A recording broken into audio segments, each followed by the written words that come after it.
कि अल्लाह की इबादत का हक उस वक्त तक अदा नहीं होता जब तक इक्तिदार अहले हक के पास नहीं आता। जब तक आप बातिल और तागूत की गुलामी में हैं, बातिल और तागूत की महकूमी में हैं, आप अल्लाह की इबादत का हक अदा नहीं कर सकते। आप एक शिर्क ज़दा माहौल में जिंदगी बसर कर रहे हैं। जितना चाहे अपने अकायद को पाक साफ कर लें, जितना चाहे अपने जहनों को मुशरिकाना औहाम से पाक कर लें, जब तक मुल्क के अंदर अल्लाह का दीन गालिब नहीं आता, उस वक्त तक आपकी इबादत खालिस नहीं हो सकती।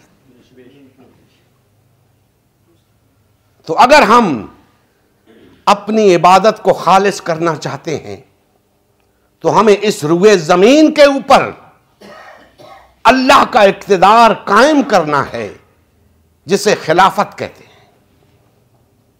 उसके बगैर हम अल्लाह की इबादत का हक अदा नहीं कर सकते। और अगर इस शिर्क ज़दा माहौल के अंदर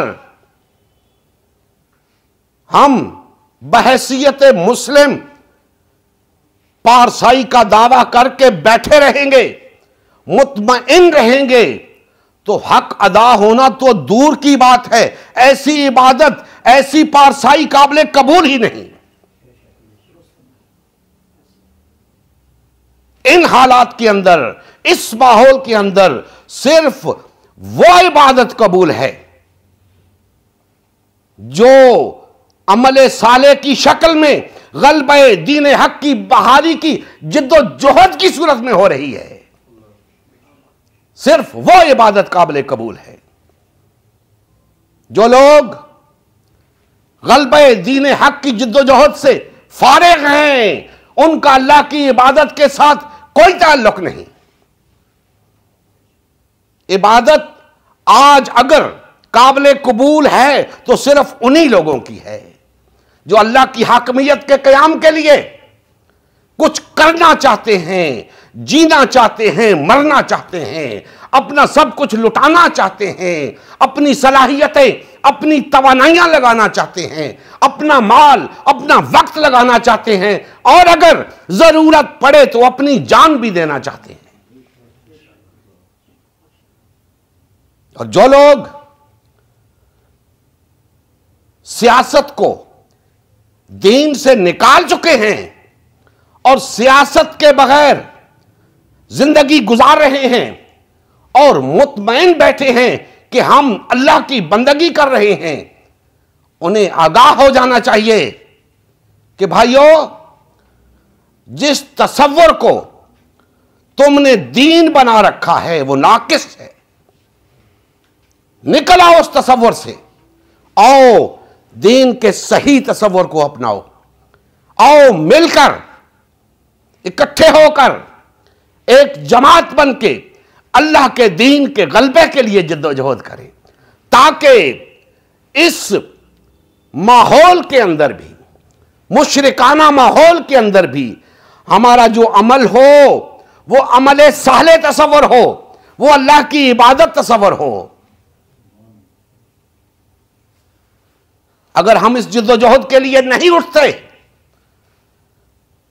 अगर हम इस काम पर कमर बस्ता नहीं होते, हमारा दीन से कोई ताल्लुक नहीं। हम महज नाम के मुसलमान हैं, महज मौरूसी मुसलमान हैं। क्योंकि देखें, अल्लाह जल्ला मजदहू ने फरमा दिया कि जब मैं अपने बंदों को इक्तिदार अता करूंगा, उनके दीन को उनके लिए गालिब करूंगा, उनके खौफ को अमन से बदल दूंगा, फिर वो मेरी इबादत करेंगे और मेरे साथ किसी चीज को शरीक नहीं ठहराएंगे। तो गोया अल्लाह की हाकिमियत के क़याम के बाद ही हकीकतन अल्लाह की इबादत होती है। जब अल्लाह का कानून चलता है, नबी करीम सल्लल्लाहु अलैहि वसल्लम की जिंदगी का मकसद गलबे दीन इस्लाम था। इस मकसद के हुसूल के लिए उम्मत मुस्लिमा की तश्कील हुई। उम्मत मुस्लिमा ने नबी करीम सल्लल्लाहु अलैहि वसल्लम की सयादत व क़यादत में इस्लाम को गालिब व नाफिज किया। जब तक उम्मत मुस्लिमा में वहदत रही, इस्लाम का गलबा बरकरार रहा। जैसे ही उम्मत मुस्लिमा में तफरका रूनुमा होना शुरू हुआ, यानी पार्टीबाजी शुरू हुई, इस्लाम का गलबा जाता रहा। आज गलबा दीन इस्लाम की बहाली की वाहिद सूरत उम्मत मुस्लिमा की तश्कील नौ है। अल्हम्दुलिल्लाह, हमने गलबा दीन इस्लाम की बहाली के लिए अल्लाह और उसके रसूल सल्लल्लाहु अलैहि वसल्लम की जमात उम्मत मुस्लिमा को बहाल और फ़आल करने का बीड़ा उठाया है। ये फकत हमारा ही नहीं बल्कि तमाम कलमा गो अफराद का अव्वलीन फरीज़ा है कि हर किस्म के बातिल और तागूती निज़ाम के खिलाफ उठ खड़े और गलबा दीन इस्लाम की बहाली के लिए फिरकावारियत और पार्टीबाजी से किनारा कश होकर सिर्फ और सिर्फ उम्मत मुस्लिमा को बहाल और फ़आल करने में अपना तन मन धन लगाए।